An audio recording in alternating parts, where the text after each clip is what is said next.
Our role as trustee is simply to carry out the wishes of Miles Franklin. This is a role that carries great responsibility given the significance of the Miles Franklin Literary Award in Australia. It's also an award that is provided on highest literary merit, which is very clear, and is about writing in Australian life in any of its phases. Australian life in any of its phases is really important because it allows us to interpret Australian life in 2014 rather than being restricted to what Australian life was when Miles passed away 60 years ago. There's no doubt that the leadership Miles showed by setting up the Miles Franklin Literary Award has had a profound effect on many, many, many authors in Australia. In 1957, the first recipient of the Miles Franklin Literary Award was Patrick White.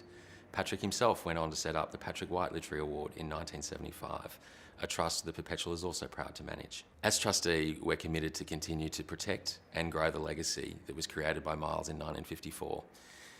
It was important to Miles to create this legacy, and now, 6 decades on, it's important to the whole Australian literary community.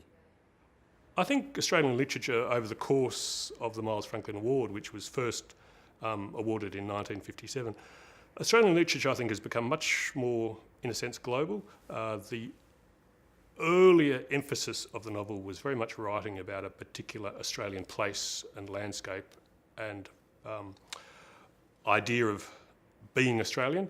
Now I think many of the authors don't even think about themselves as being particularly Australian or writing a particularly Australian literature. What they're doing is writing about their lives as they know it and Australian stories that interest them.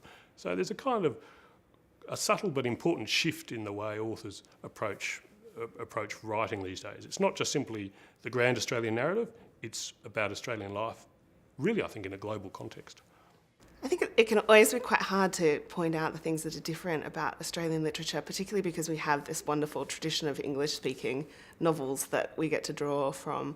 But I think one of the great differences is that really there's so little of it, in the sense that we're so young and our body of literature is so small compared to these other places. But at the same time, we've been able to inherit this wonderful tradition of Western letters, but we've brought it to the other side of the world, which means we get to be really playful with it, we get to interrogate it, we get to take advantage of it, we get to reject it entirely, and then we have all of these other wonderful traditions because of our Indigenous history and waves of immigration and all the strange things that have happened here that we can really play with. I find it from every book I read, and I read widely, the literature across the world and including Australia, and I'm always surprised at what I learn. I learn something from every book I read, and every book that is written about this country, I learn something from.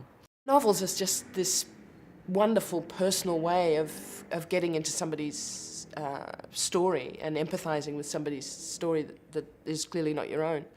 So I think you can learn everything about what it's like to be alive in Australia, what it's, in the past, now, whenever. And I think novels are probably the only way that you can get inside that personal history. I think every country needs these personal stories, these stories that get into the subjective experience of being in this country at this particular time with all the things that are swirling around us.